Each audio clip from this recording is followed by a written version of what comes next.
Welcome to the Silicon Road Chess channel.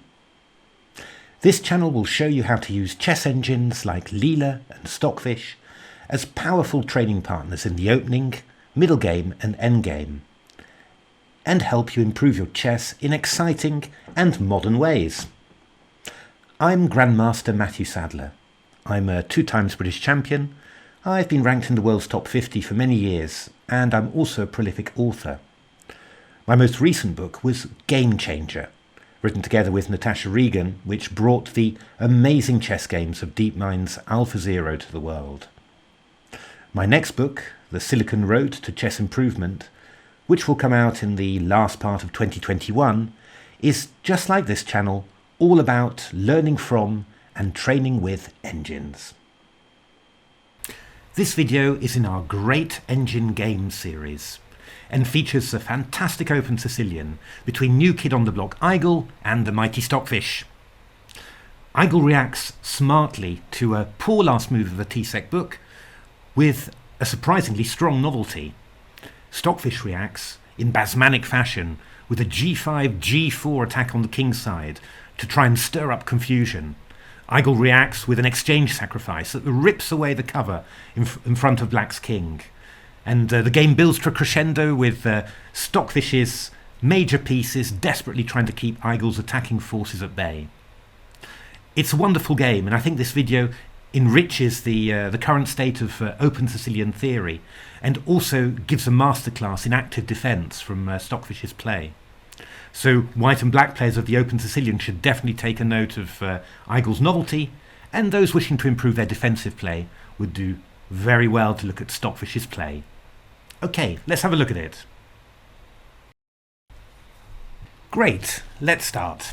So this is Igel against Stockfish, TCEC Season 21 Division P.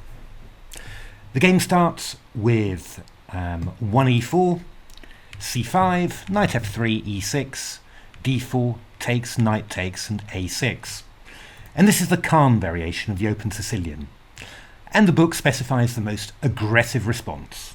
Knight c3, queen c7, bishop d3, b5, a3, bishop b7 castles, and now d6. Now this last move of the TCEC book is much weaker than the normal 8 knight f6. However, the reason for this has never been demonstrated in an over-the-board game or in a correspondence game before. Igel does so in this game. It plays the very strong novelty a4.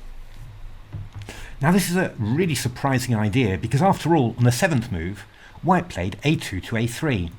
But it's a very specific exploitation of 8d6, which blocked the protection of the b4 square by black's dark squared bishop. After b4, knight to a2, black finds it very difficult to defend the b4 pawn satisfactorily. So what can black do after a4? Well, b takes a4 was my natural reaction to resolve the queenside pressure without creating that extra target on b4. It didn't look too bad to me, especially since white has wasted time with a2 to a3 to a4. But Stockfish impressively demonstrated a concrete path to a clear advantage in one of my engine games against Leela. Let's have a look at that one, it's really cool. So rook takes a4, knight f6, rook e1, bishop e7.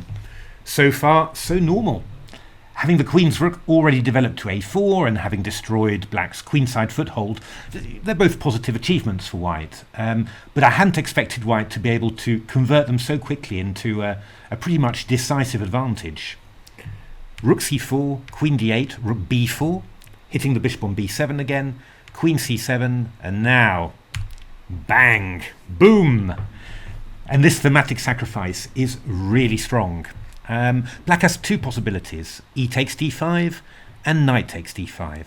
Let's have a look at knight takes d5 first of all. E takes d5, bishop takes d5, and this is the type of line that doesn't immediately look disastrous to human eyes, but Stockfish is at +3 already. It's c4, bishop c6 and queen g4. And the big problem here for black is that castling is not a good move. Because if we castle here, then white already has rook takes e6, as f takes e6, knight takes e6, hits g7 and c7. So what can black do after queen g4? There are many possibilities. g6 is one. Let's have a look at that one. Knight takes e6 already is quite strong, but my engine preferred bishop e4 takes, queen takes e4, rook a7, bishop h6, stopping black from castling kingside, knight d7, knight takes e6, takes, knight e5, now c5, breaking the support for the knight, and after d takes c5, rook b4, tripled major pieces on the e-file gives black appalling problems. That's knight takes d5. However, after knight d5, what about e takes d5? Well, we simply play e takes d5 in this position, and this is extremely unpleasant for black. If castles, we go knight f5, bishop d8, and now the lovely move knight takes g7. And after king g7, rook g4 check, you suddenly realise how big the dynamic advantage was that white gained after b takes a4, rook takes a4. Wasn't obvious at first, but it is now.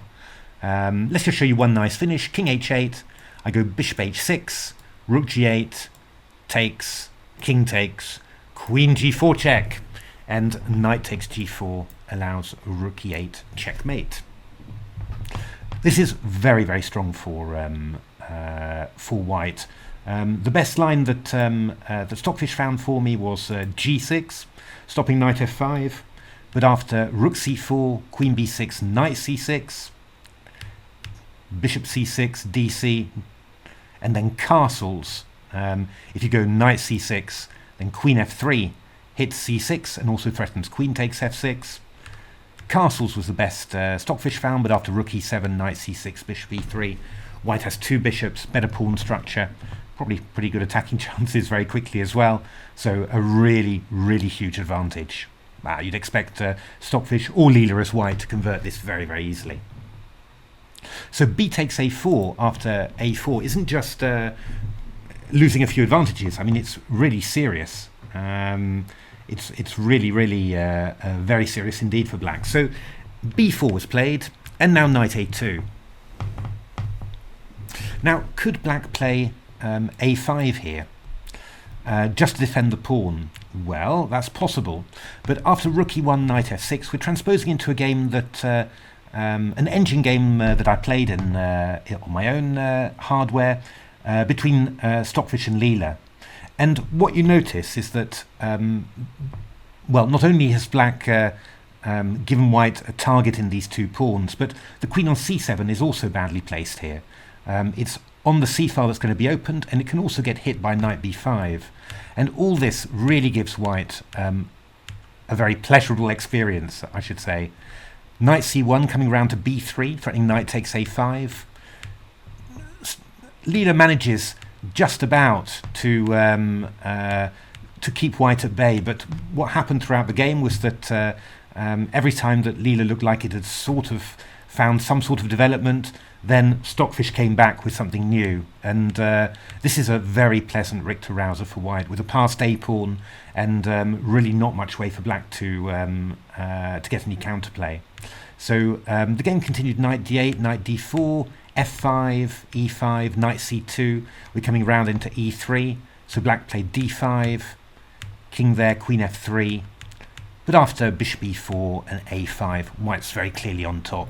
Lovely blockade of black's two bishops, passed a pawn, and, well, the black king isn't that safe either. So after b4, knight a2, Stockfish takes the very brave decision to simply sacrifice the pawn on b4 and play for compensation. It's not likely to be enough compensation, but yeah, you know, activity that can compensate, and at least you're attacking. It feels like quite a human reaction, really, to playing against a weaker player. Actually, don't go for something passive. Go for something as active as possible. So black played knight f6, rook e1, knight bd7, knight b4, bishop e7.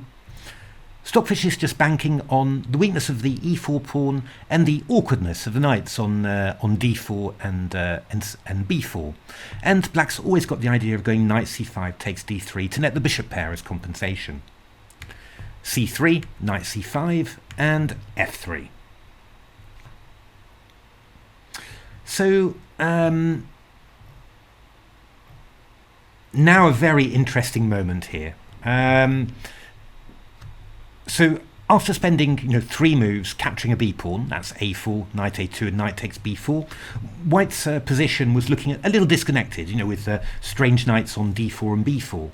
However, after the 2 moves c3 and f3, white's starting to consolidate, and if white would move this bishop away from d3, then you're going to have 1, 2, 3 black pieces attacking a pawn on e4 that's really nicely consolidated by a pawn on f3.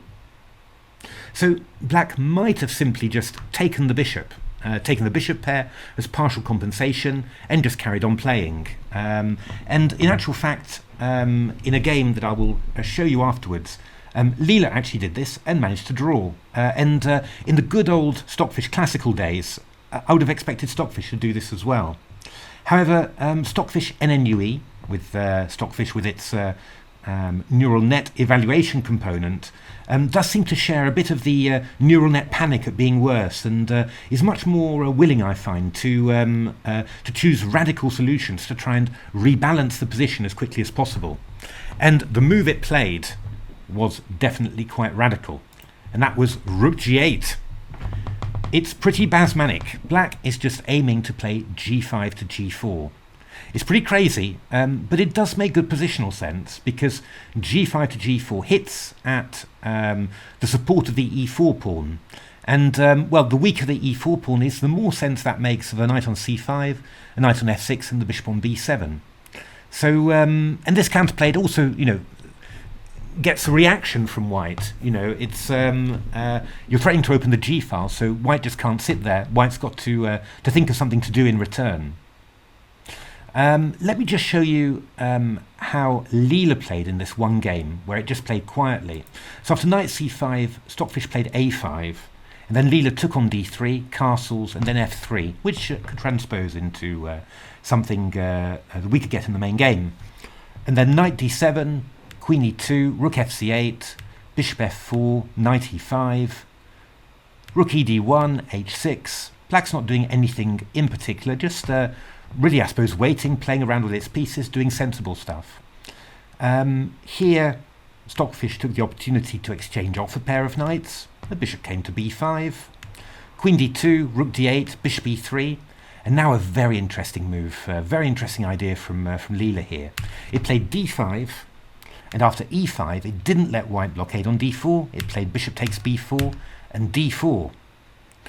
What's the idea of this? Well, after bishop d4, rook d5, queen e1, rook d8, bishop c5, Leela just swapped off both pairs of rooks, and, well, you've got this opposite coloured bishop ending, but where white's 3 pawns are very, very easily held back by one black pawn and a light squared bishop.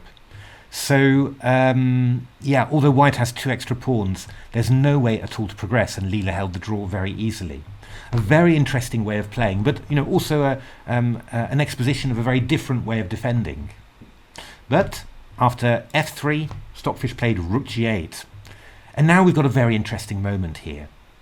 Igel played bishop e2, and this was the main choice of, I think, most of the engines watching. But in my engine games, Leela played the very interesting bishop c2 here. What was the idea? The idea was after g5, white plays a5. Now, a5 stops black from chasing away the knight on b4 ever, and also secures the a4 square, potentially for a check. Now, why is that important? Well, we're going to see, because after g4, white avoids opening the g file and plays the move f4. Now, the e4 pawn is hanging, but Stockfish didn't dare take it in the games that Leela and Stockfish played in my games. And, after knight f takes e4, the idea is this incredible move f5, and after e5, we go rook takes e4. What's the idea? knight takes c4, we give bishop a4 check.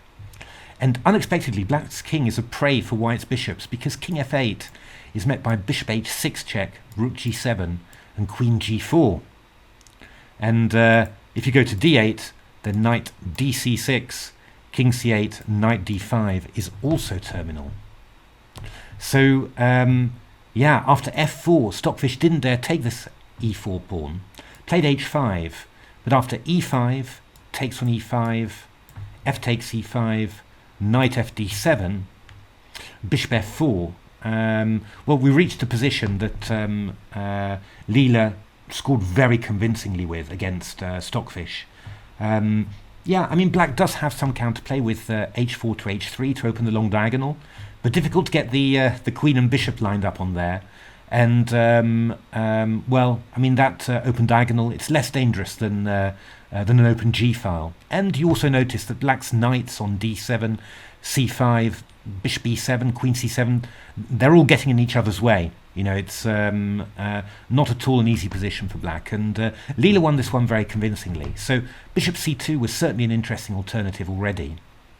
But after rook g8, Igel played bishop e2, g5, and knight d3, just trying to swap the pieces. Why not? Your material up.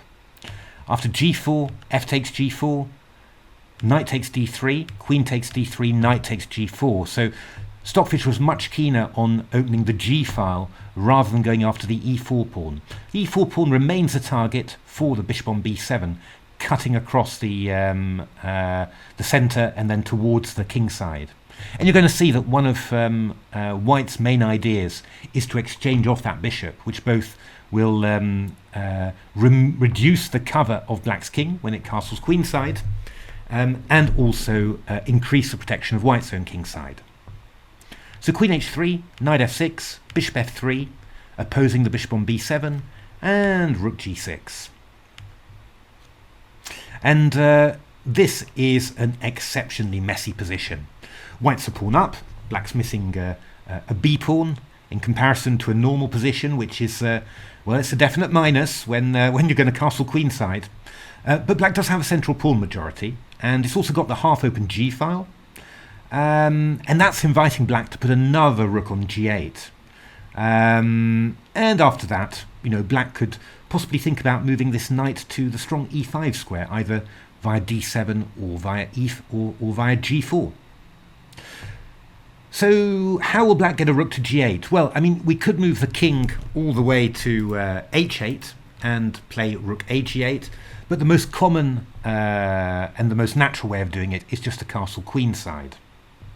Now, in general, assuming black's castling queenside, what is white going to do? And we've got two ideas there. So let's just make a couple of moves on the board. a5 castles. We could either storm the black king with b4 to b5, or we could target the light squared bishop with a move like rook a1 to a4, and then from a4 to b4, and then looking from b4 to b7, or we could even look to go to a3 and then go rook a3 to b3 and then target b7. Both are very interesting. I prefer the plan of targeting the light squared bishop with the rook. First of all, if the bishop tries to step away, then a6 becomes undefended, and I'm sure we can target that with a light squared bishop or queen. And secondly, black's got all sorts of breaks like d5 and e5, and I'd rather have my queenside structure solid like this rather than weakening it with b4. That's just a personal preference, but well, in the game, after castles, Stockfish played rook a4. Just in general, I'm not 100% certain why, after rook g6, White played a5. I was quite tempted with the move rook a3, castles, rook b3. I didn't really see the point of putting the pawn on a5, but well, that was the move that Stockfish wanted, and probably all my engines want, so there must be some good reasons for it. Castles was played rook a4, rook dg8, g3, and knight g4, and the storm clouds are gathering on the king side. The one thing is that there are many threats that would look dangerous to humans, like knight h2, but these are not dangerous to engines. So that's one very big advantage for the engines, that they're not afraid of dangerous looking stuff. I mean, it really has to work. So in this position, all the engines want to play this very solid move. Defends f2, sidesteps a later knight e5 to d3, and it also targets this f7 pawn. And if this f7 pawn falls, then e6 is weak and the white pieces are getting in, so it's quite an important position. Now, black played bishop d8 here. Got to point out that d5 is simply met by e takes d5, and after knight h2, queen h2, rook takes g3, king f2, my engines just say this is fine for white, no problem whatsoever. Probably a human player would have a little bit of stress trying to deal with this if it came up in a game, but of course, it's an extra piece. If there's nothing decisive, then it will simply be winning. Just good pointing out that rook f3 is met by knight takes f3, and the queen on h2 is protected. So black played bishop d8, which is a good move. The queen now defends the pawn on f7. This bishop is giving cover to the queen side, and it might well come round to c7, or who knows later, b6, and put pressure on the white king side. We now get quite a crucial moment, because Igel essentially started a whole string of tactics that lead to a clear advantage, but it's not clear whether it's winning or not. And in all the engine games I played, Leela wanted to play the move queen g2, and it won 4 games out of 4 against Stockfish with this line. So it's probably a serious alternative. I mean, what is Leela's idea with the move queen g2? Well, Leela simply wants to play the move e5. Let's have a look how that works. So queen d7, rook c4, king b8, rook b4. Yeah, we'll talk about this one later. Bishop a5, rook b3, bishop c7, king h1, king c8, getting out of the pin, and now the move e5, opening up the h1 a8 diagonal. And you'll notice that black doesn't want to take on f3 because queen f3 and the black king is very, very weak. So black plays d5, and now we see Leela's idea: bishop g2, rook g4, queen f3. And what Leela is trying to do is trying to close the center, the b7 h1 diagonal and the c7 h2 diagonal, and play on the wings. And on the wings, Leela's got pressure against the f7 pawn, and it's also got pressure on the queen side. For example, one clever idea for Leela can be the move c4. At some stage, when d takes c4 allows queen takes b7. And if you can't take c4, the pawn moves to c5, and then c6 is going to be very, very dangerous. Go all the way there. So, yeah, I mean, if you defend f7, then I will simply play a move like bishop h6, rook g6, bishop f4, just to annoy you, and then prepare to play c4, or even double up on the a file against the a6 pawn. Black's finding it very hard to create counterplay. But the amazing thing here is that black can play bishop takes e5, and all around here, Leela, and this is a little bit hard to understand, has just been giving away its extra pawn on a5, and now giving away this lovely pawn on e5. But there is method to the madness. Queen takes f7, rook 4 g7, takes, and now not the move knight e6, but the move rook e1.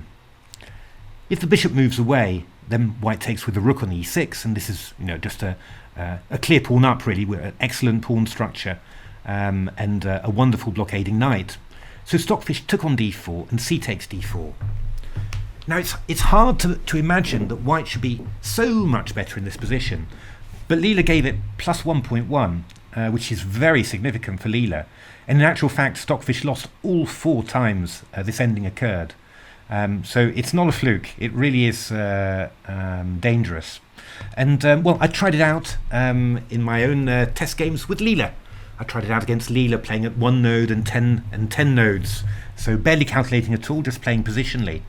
And what I noticed was that black's essential problem is that white can create a passed pawn on the king side, And black cannot bring the bishop over to the kingside to defend, because this bishop is always needed to, well, act as a barrier, preventing the white rooks from invading either on the b file or on the c file.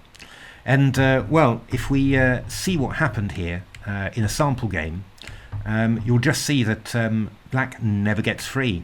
So rook b7, rook c1, rook takes a6, threatening rook a8 check, king d7, rook a3, rook takes b2, I just go rook a7 check and then take on h7.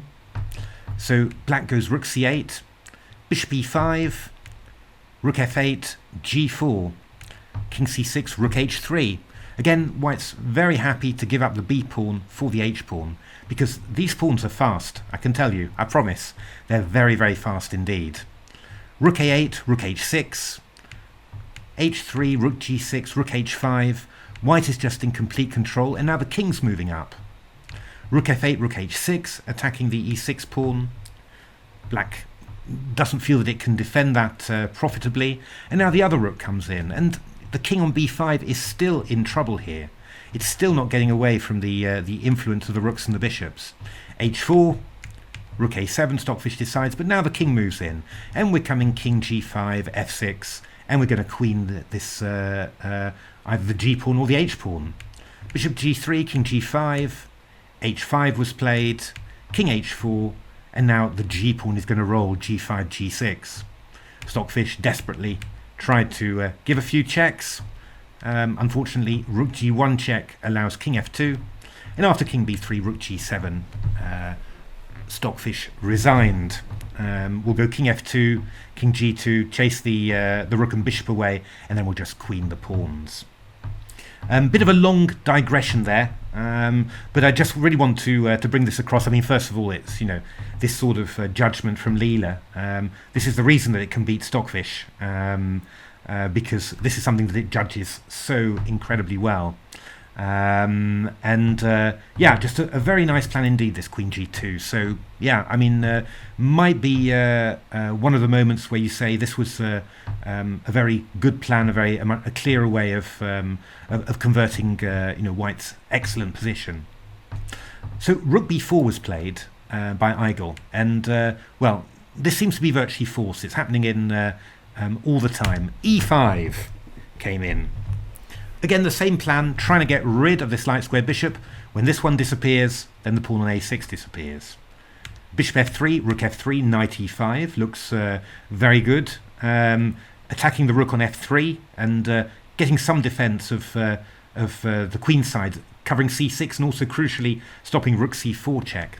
But now a great move, queen f1, attacking the pawn on a6. And, well, take a little while to work out what happens after knight takes f3 check, because black might think that white's going to recapture, but nothing of it. King h1 was Igel's idea. And the idea is, of course, that white's threatening queen a6 check with imminent mate. So by delaying capturing on f3, we force the queen over to a7, and then we go queen f3. And if you go d5, I'll go knight c6, and I'm right in there with rook b8 check coming in. So just winning for white, basically. So that is the astonishing idea, but obviously Stockfish doesn't fall for it. Queen a7, and now rook f2. And white's idea here is very simple. White is going to play the move bishop f4, takes e5, get rid of this defensive knight, and then white's going to try and invade all through the weak light squares on the queen side, so c6 and c4. But okay, Stockfish is Stockfish, and what it does is a very clever defense. It plays bishop a5, so winning this pawn with a tempo. But as you can see, winning the pawn with a tempo, it opens up the a file, and this gives Stockfish the opportunity, or Igel the opportunity rather, to capture on a6. But what has black achieved with this? Well, after bishop f4, black played f5, bishop e5, d takes e5, and you see the value of putting the bishop on b6, because it's attacking the knight on d4, but it's also pinning it to the rook on f2. So essentially what you're doing, you're trying to up the stakes for white, that whatever he does, it feels like in this position, white's going to have to give up the exchange. and well, he'll probably still be attacking, very, very strongly. But at least we're forcing white to give up something for this attack. It's not just white collecting pawns and giving checks to the black king along the way. Well, not completely. Queen c4 check, king d7, rook a6, queen b5 check, king c7, queen e5 check, king c8. And black's position is creaking at the seams, but it's still holding together. Somehow, white doesn't quite have enough grip on the light squares on the queen side or on the dark squares, to really put black away. So, and now this was a very crucial decision. And after the move in the game, which was queen b5, essentially my engines, and I'm playing them at long games, 90 plus 5 time controls, or 240 plus 30, and I think I even did 400 plus 30. And essentially my engines, whether it's Komodo or Leela or Stockfish as black, they are managing to hold black's position quite extraordinarily. In my engine games that I ran, Stockfish against Leela wanted to play not queen b5, it wanted to play the move rook a4. And I'm just going to show you what happened, and you'll just get some idea of it. Bishop c7, rook c4, king d7, queen e2, queen d5, knight takes f5, very nice. If e takes f5, then rook d4 wins the queen. But black plays bishop b6. Now knight d4, e5 is quite risky for white. There's rook g3 check ideas also coming in. So Stockfish was playing rook d4, bishop takes d4, and knight takes d4. And well, just remember this position. We'll come back to it afterwards once we've looked at the main line, and we'll try and understand why Stockfish might have found this more attractive than the game continuation, because they're very, very similar with just a small difference. Okay, that was rook a4 instead of queen b5. But queen b5 was played in the game. e5, again, exploiting this pin and quite beautifully laterally defending along the third rank. This rook on g6 is turning out to be an absolute phenomenal defensive piece. So white took on b6, queen takes b6 and queen e5, rook f6. And now maybe the last chance, I think, that white really had to get a win. It's only due to phenomenal defense, by the way, but it seems like it. I wasn't getting anywhere, trying to find anything winning for white in this position. So I put it on the Chessify cloud, and they've got some incredibly powerful hardware there. I think even more powerful than the TCEC hardware. So I let Stockfish search for 350,000 million nodes, which really is as huge as the number suggests. And what it suggested was queen e7. Now, I'll just play through the main line just so that you can see what it looks like, because I don't fully understand it. We're giving black this counterplay with f4, but somehow, for some reason, Stockfish decided that this version was actually going to be good for white rather, and it ended up with this table-based position, which is actually a win for white. Okay, that's the variation. The one thing that I was wondering about was after queen e7. What if black just plays h6? Because I couldn't see a real way in which having the queen on e7 was going to help white in comparison to the game. And it looked as if white was essentially going to transpose back into our main game after b4, queen d6, queen e1. But with one difference. The pawn is on h6 rather than h7. And looking at the variations, I think this is probably quite a significant difference, because what it means is that in all sorts of lines, the white king can go g2 to h3 and not be checked by a rook on h6. And I think that in a number of lines, this is actually proving quite significant. But it's an unbelievably subtle way to do things, really. But that was 350,000 million nodes of Stockfish seem to indicate. Back in the real world, Igel played the move b4, which looks very strong. Queen d6, queen e1, and rook d8 was played by Stockfish. Now let's take a little moment here just to think through the position, because it's a really very complicated one. I mean, white has a knight and 2 pawns for the exchange and a number of factors in its favour. Okay, the knight on d4, together with the c3, b4 pawns, they really restrict the value of black's extra major piece by closing the b, c and d files. Secondly, white's king is safer than black's. I mean, black's got no king cover. It hasn't had that for many, many moves. And white has got pawns on g3 and h2. Another thing is that white's structure is more compact. So, black's got 2 pawn islands, isolated pawn on f5, and white's got, 2 pawn islands, b4, c3, g3, h2. Now, the interesting thing is that, what is black looking to do here? Well, actually, as it turns out, one of black's resources is to play f5 to f4 here, to try and open up the white king. But one of the amazing things is that black is actually very happy to exchange off a set of major pieces. So the queens or the rooks, it doesn't really matter. And even if black loses the f5 pawn, what I was seeing in the engine games that I ran was that black was making a draw under those circumstances with consummate ease. It's this current material balance that's extremely dangerous for black because of the open king. Swap off a pair of major pieces, whether it's the queen, the rook, or the queen and the rook, and black should be able to hold a draw. And this is a very difficult thing for humans to understand, because intuitively any of these endings where you've got you've won the f pawn as well, and you've got knight and 4 pawns against rook and pawn, for example, intuitively I would have said they were winning, but they are absolutely drawn. So so that's really sort of the subtext to this whole fight. Stockfish always willing to exchange off major pieces, Igel trying to avoid it. I mean, if I have to give one major criticism of white's position, it's that really the knight on d4 is a little too far away from the king to really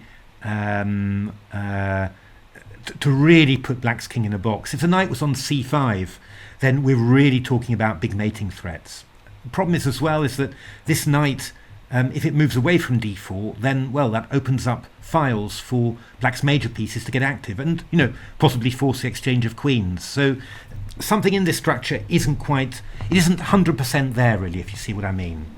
But it takes some phenomenal defense to prove it.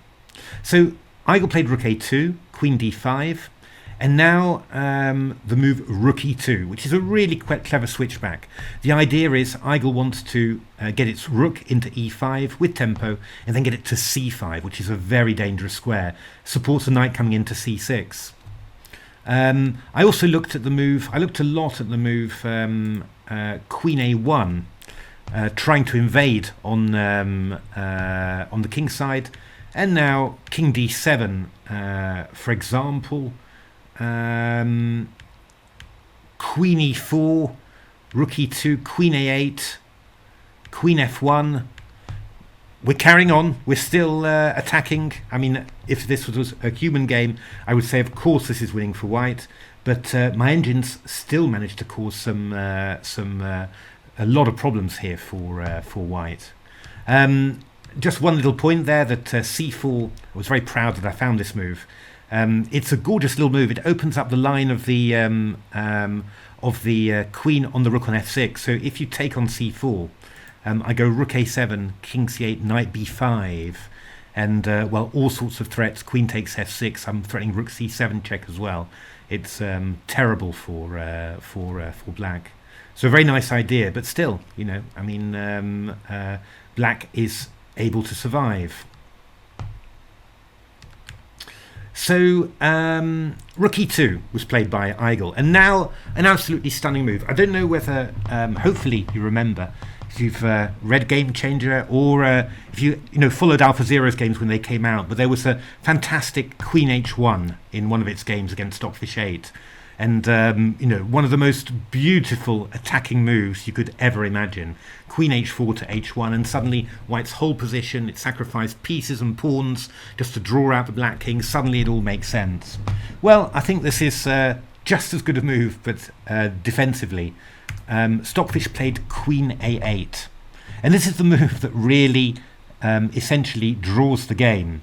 Black covers the a-file, and is also actually threatening the defensive counterattacking idea, rook a6 to a1. Remember, this queen is pointing towards the white king still. But the amazing idea, really, is that you can meet rook e5, which was White's idea, to bring the rook into c5, with rook d5. And actually, anywhere that rook goes, when it invades on the e-file, Black can oppose it. So rook e8, we can go rook d8, rook e7, we can go rook d7. And the simple idea is always just to exchange a pair of major pieces, after which Black should be able to draw. So quite amazing. I mean, it's just the coordination is incredible. Now, I wouldn't, really expect to be able to defend this as Black in a human game, but obviously, engines, they can do things that we humans can only dream of. Igel played b5, which looked, pretty strong. But after rook e5, queen e5, queen a1 check, king f2, queen b2, knight e2, rook b6.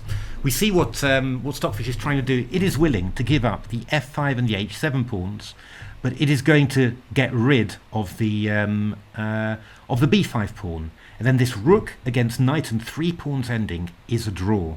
And again, intuitively, I would have said, of course, it's a win for White, but it isn't. That's absolutely true. I couldn't win it against my engines, and nor could my engines win it. Stockfish already here displaying a pretty cool 0-0-0. Queen takes b5. So let's just have a quick look at that ending. We've got a couple of examples. First of all, me against Leela one node. So rook takes b5, h4. King b7, knight f4, king c6, g4, king d6. I mean, the king was on the corner of the other side of the board, so this was as bad as it could get, really. But still, we attack the c pawn. We can bring the king back, and this is simply drawing. Rook c8. This is a table-based draw. You can't stop the black rook from sacrificing itself for the g and h pawn. Believe me, I tried, but it just isn't possible. What we can also see is a slightly different example, queen b7, and now the move, h4, which Leela, the real Leela, played against Stockfish. And once again, we see this same plan of the rook targets the c pawn, the king comes across, and then we just harry the white king and attack the h and g pawns all the time.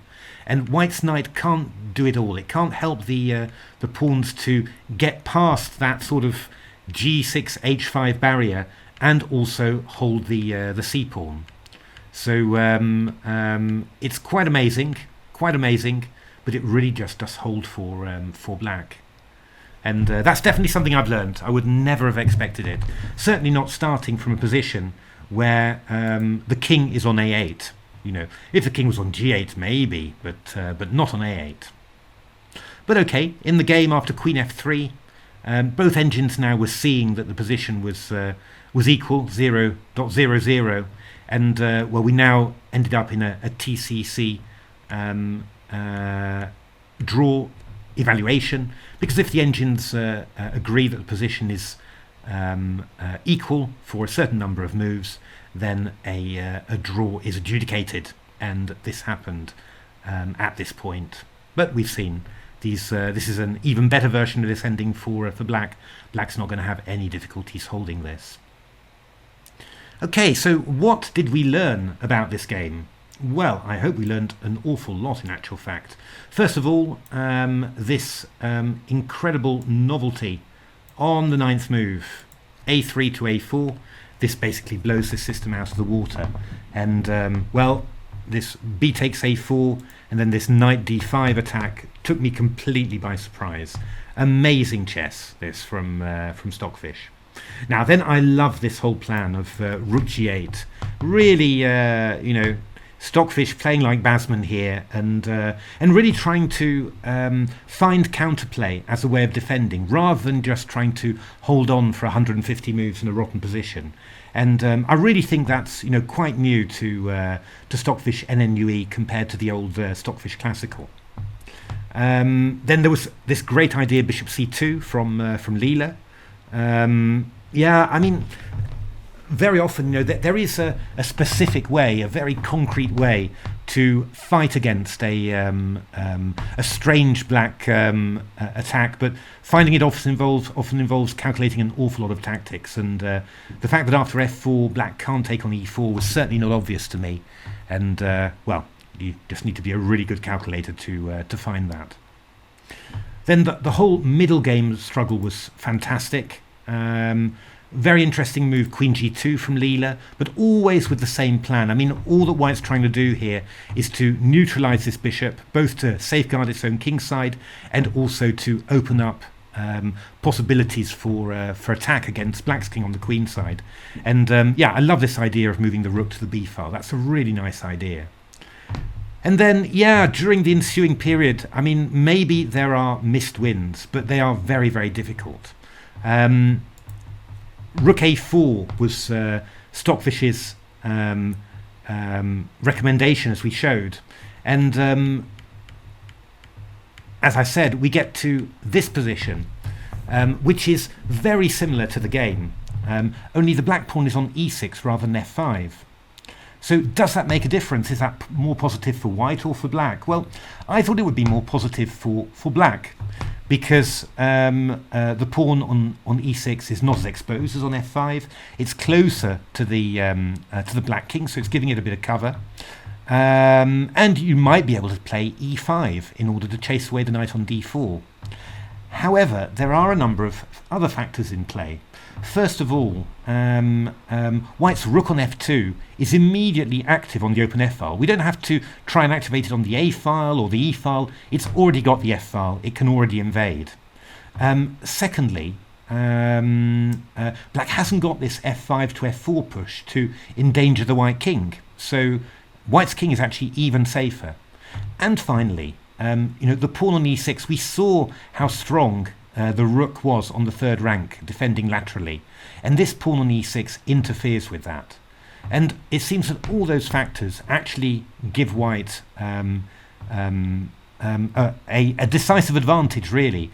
I mean, Stockfish, in actual fact, won all of the games that it played from this position against Leela, whereas Leela was defending all of the ones after 37 queen b5. So that's probably a good sign that this is very, very dangerous. This is a sample game. Essentially, Black here, Leela, wasn't quite sure what to do. And then Stockfish just starts advancing its queenside pawns whilst keeping the e6 pawn under wraps. Rook ga7, rook d2. Again, Black's finding it hard to create counterplay. I think the rook on the third rank could, with a pawn on f5, it could go over to a6 to the a file or to h6. Here the white king could potentially hide on h3 and be completely safe.